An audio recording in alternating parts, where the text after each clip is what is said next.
ஆண்டவரும் இரட்சகருமாகிய இயேசு கிறிஸ்து திருப்பெயரினாலே உங்களை நான் வாழ்த்துகிறேன். இன்றைய இறை வார்த்தை மூலமாக ஆண்டவருடைய வார்த்தை உங்களோடு கூட பயன் கொள்வதிலே நான் மிகுந்த மகிழ்ச்சி அடைகிறேன். கர்த்தர் தாமே உங்களை ஆசீர்வதிப்பாராக. இன்றைய நாளுக்கான இறை வார்த்தை யோவேல் 2ஆம் அதிகாரம் 12ஆம் வசனம். நீங்கள் இப்பொழுதே உபவாசத்தோடும் அழுகையோடும் புலம்பலோடும் உங்கள் முழு இருதயத்தோடும் என்னிடத்தில் திரும்புங்கள் என்று கர்த்தர் சொல்லுகிறார். லெந்து நாட்களை நாம் ஆசரித்து கொண்டிருக்கிறோம். இந்த லெந்து நாட்களிலே மனம் திரும்பி குணப்படுவது அவசியமானது. இந்த லெந்து நாட்கள் தேவனிடத்திலே அதிகமாய் ஐக்கியத்தை ஏற்படுத்தி கொள்ளுகிற நாட்கள். இந்த லெந்து நாட்கள் வேதத்தை அதிகமாய் வாசித்து தியானிக்கிற நாட்கள். இந்த நாட்கள் உபவாசத்தோடு ஜெபத்தோடு தேவனிடத்திலே அதிகமாய் தரித்திருக்கிற நாட்கள்.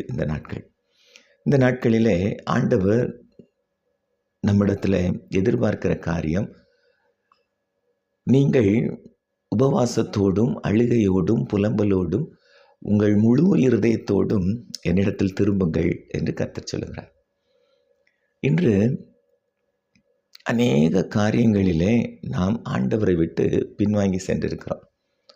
உலகத்தோடு இசைந்து வாழுகிற ஒரு வாழ்க்கை வாழ்ந்து கொண்டிருக்கிறோம். ஆனால் ஆண்டவர் விரும்புகிற காரியம், நம்முடைய ஐக்கியம் தேவனோடு இருக்க வேண்டும் என்று சொல்லி ஆண்டவர் விரும்புகிறார்.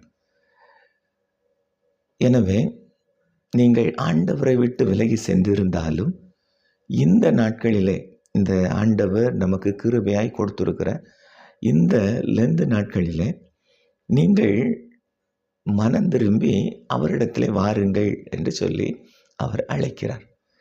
எனவே இந்த கொடுத்திருக்கிற நாட்களை நாம் பயன்படுத்தி கொள்வது அவசியமானது. மனம் திரும்புதல் ஆண்டவர் விரும்புகிற காரியம். எனவே எவ்வாறு மனம் திரும்ப வேண்டும் என்று சொன்னால், வேதம் சொல்லுகிறது, நீங்கள் மனஸ்தாபப்பட்டு மனம் திரும்புங்கள். செய்த தவறுக்கு நீங்கள் மனம் வருந்த வேண்டும். செய்த காரியங்களை குறித்து, தவறுகளை குறித்து நாம் மனஸ்தாபப்படுகிறவர்களாக இருக்க வேண்டும். மனஸ்தாபப்படும் போதுதான் அது நம்மை மனம் திரும்புதலுக்கு நேராக வழி நடத்தும். இங்கே ஆண்டவர் சொல்கிறார், அழுகையோடும் புலம்பலோடும். எனவே மனம் திரும்புதலின் முதல் படி என்ன என்று சொன்னால் மனஸ்தாபப்படுதல், செய்த தவறுக்கு மனம் வருந்துதல். எனவே முதலாவது நாம் மனஸ்தாபப்பட்டு மனம் திரும்ப வேண்டும். இரண்டாவது, மனம் திரும்புதலிலே நாம் செய்ய வேண்டியது என்ன? மனத்தாழ்மையோடு மனம் திரும்ப வேண்டும். மனத்தாழ்மையோடு நாம் மனம் திரும்ப வேண்டும். தேவனிடத்திலே முதலாவது செய்த தவறுக்காக மனஸ்தாபப்பட வேண்டும். இரண்டாவது, நாம் மனத்தாழ்மையோடு தேவனிடத்தில் நாம் வர வேண்டும். லூக்கா 15ஆம் அதிகாரத்தில் இளைய குமாரனை குறித்த ஒரு உவமை சொல்லப்படுகிறது. அந்த உவமையிலே லூக்கா 15:19 நீங்கள் வாசிப்பீர்கள் சொன்னால், அவன் தன் தகப்பனிடத்தில் வந்து அவன் சொல்லுகிற காரியம், இனிமேல் உம்முடைய குமாரன் என்று சொல்லப்படுவதற்கு நான் தகுதியானவன் அல்ல. தன்னை தாழ்த்துகிறான். தகப்பனுடைய குமாரன் தான் அவன். ஆனால் அவன் சொல்லுகிறான், இனிமேல் நான் உம்முடைய குமாரன் என்று சொல்லப்படுவதற்கு நான் பாத்திரன் அல்ல, நான் தகுதியானவன் அல்ல, உம்முடைய கூலிக்காரரில் ஒருவனாக என்னை வைத்து கொள்ளும் என்று சொல்லுகிறான். அருமையானவர்களே, மனம் திரும்புதலின் 2வது படி என்ன என்று சொன்னால் மனத்தாழ்மை. முதலாவது மனஸ்தாபப்படுதல், இரண்டாவது மனத்தாழ்மை.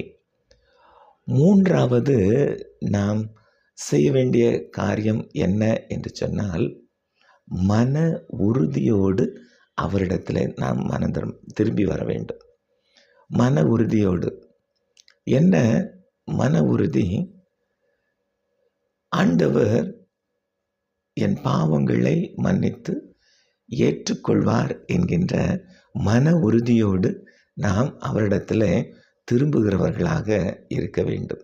ஏனென்றால் வேதம் சொல்கிறது, இந்த சிறியரில் ஒருவனாகிலும் கெட்டு போவது பரலோகத்தில் இருக்கிற உங்கள் பிதாவின் சித்தம் அல்ல, எல்லோரும் மனம் திரும்பி குணப்படுவது தான் அவருடைய சித்தம். எனவே நம்முடைய தவறுகளை அவர் மன்னித்து ஏற்றுக்கொள்வார் என்கின்ற மன உறுதியோடு அவரிடத்தில் நாம் மனம் திரும்புகிறவர்களாக இருக்க வேண்டும்.